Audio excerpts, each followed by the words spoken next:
আসসালামু আলাইকুম প্রিয় শিক্ষার্থী বন্ধুরা, আজকে আমরা কাজ ক্ষমতা ও শক্তি থেকে চট্টগ্রাম বোর্ড 2022 সালের কোশ্চেনটা সমাধান করছি। 800 গ্রাম ভরের একটি বস্তুকে 200 মিটার পার সেকেন্ড বেগে উপরের দিকে নিক্ষেপ করা হলো। প্রথম কোশ্চেন, কত উচ্চতায় বস্তুর বিভব শক্তি গতিশক্তির সমান হবে? দেখি আমরা একটু। বস্তুর ভর দেয়া আছে, বস্তুর ভর আছে m = 800 গ্রাম। এটা আমাদের যদিও বিভব শক্তি গতিশক্তির ক্ষেত্রে কোনো কাজে লাগবে না, এটা আমরা একটু লিখে রাখছি।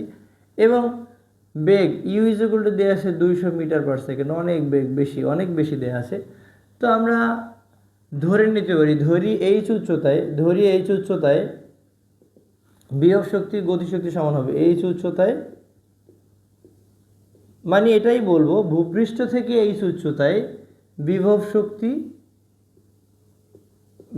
শক্তি গতিশক্তির সমান হবে। বিভব শক্তি গতিশক্তির সমান হবে।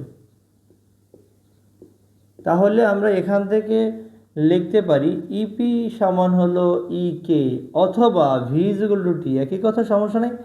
তো বস্তুটা সর্বোচ্চ কত উচ্চতা আসবে? এইচ উচ্চতা আসবে। তার মানে এটা হবে এম জি এইচ। আর গতিশক্তির ক্ষেত্রে ইকে হলো half M V square. M G H এটা আমরা লিখব হাফ এম ভি স্কোয়ারের ক্ষেত্রে এম থাকবে, আর এখানে ভি স্কোয়ার হলো U square minus 2h।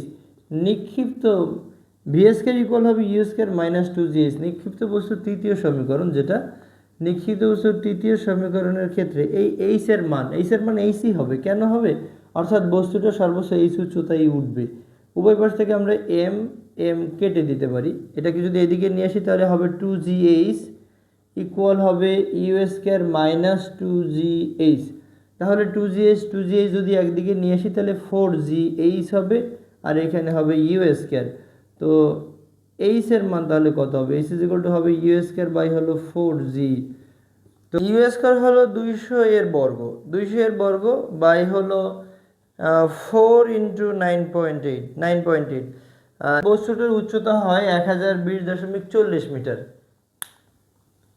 1020.40 metre. যদি বস্তুটাকে আমরা 200 মিটার পার সেকেন্ড বেগে উপরের দিকে নিক্ষেপ করি, তাহলে ঠিক 1020.40 মিটার বা 41 ঘর যোগ করে আমরা লিখতে পারি 1020.41 মিটার উচ্চতায় বস্তুটির বিভব শক্তি গতিশক্তির সমান হবে। আচ্ছা, আমরা ঘর নাম্বার কোশ্চেন সমাধান করছি। নিক্ষেপের 20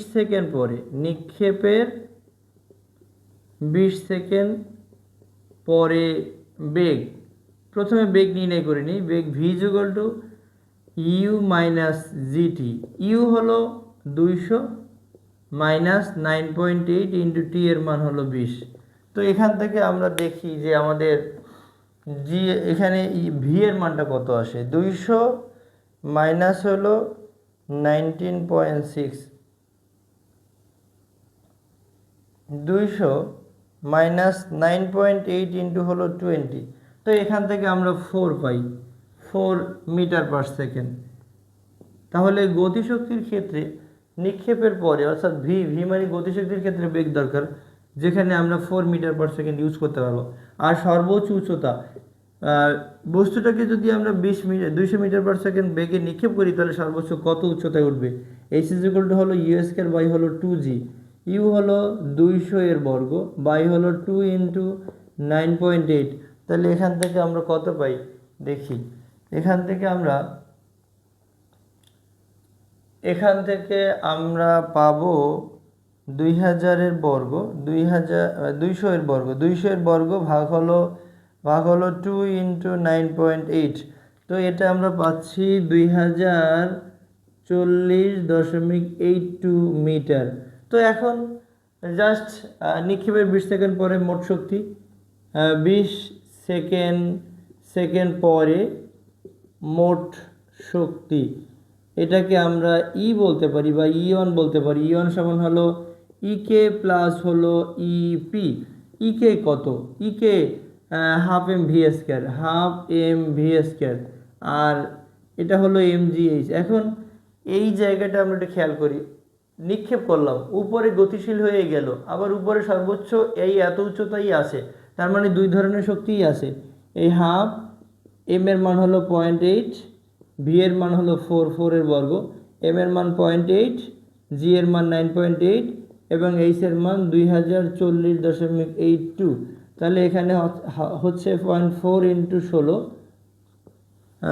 আচ্ছা দেখি তাহলে আমরা এটা কত আসে। 0.8 ইন্টু 9.8 ইন্টু হলো 2040.82। এটা প্লাস হলো 0.4 ইন্টু 16। তো আমরা এখান থেকে পাচ্ছি, এটা করলে 0.8 ইন্টু 9.8 ইন্টু 2040.82, এটা করলে আমরা এখান থেকে আমরা পাই 16,003 এত জুল। অর্থাৎ 20 সেকেন্ড পরে মোট শক্তি 16,003.115 জুল। 30 সেকেন্ড পরে মোট শক্তির পরিমাণ অপরিবর্তনীয়। 30 সেকেন্ডে বস্তুটা কত নিচে নামবে, 30 সেকেন্ড পরে দূরত্ব কত হবে আমরা একটু দেখি। 30 সেকেন্ড পরে দূরত্ব এইচ ইজ ইকুয়াল টু হবে U T plus half of GT.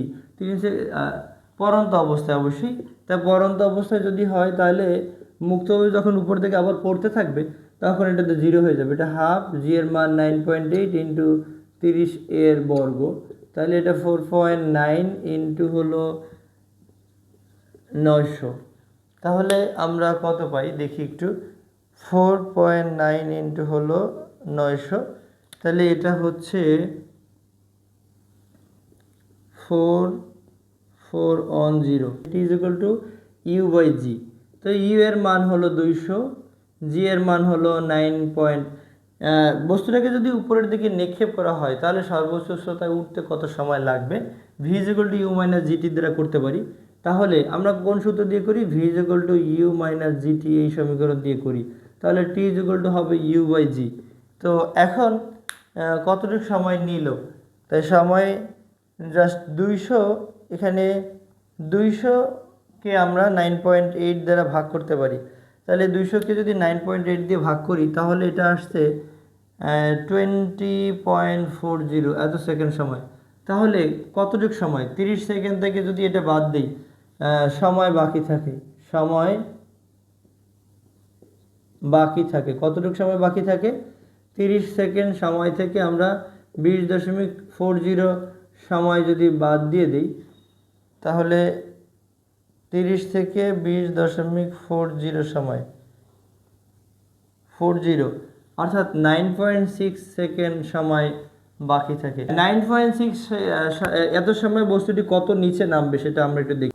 9.6 second সময় উচ্চতা অর্থাৎ সে উপর থেকে কতটুকু উচ্চতায় নিচে নামবে, S is equal to U T plus half of G T square. তাহলে এটা 0, হাফ, জি এর মান 9.8 এবং টি এর মান 9.6 সেকেন্ড।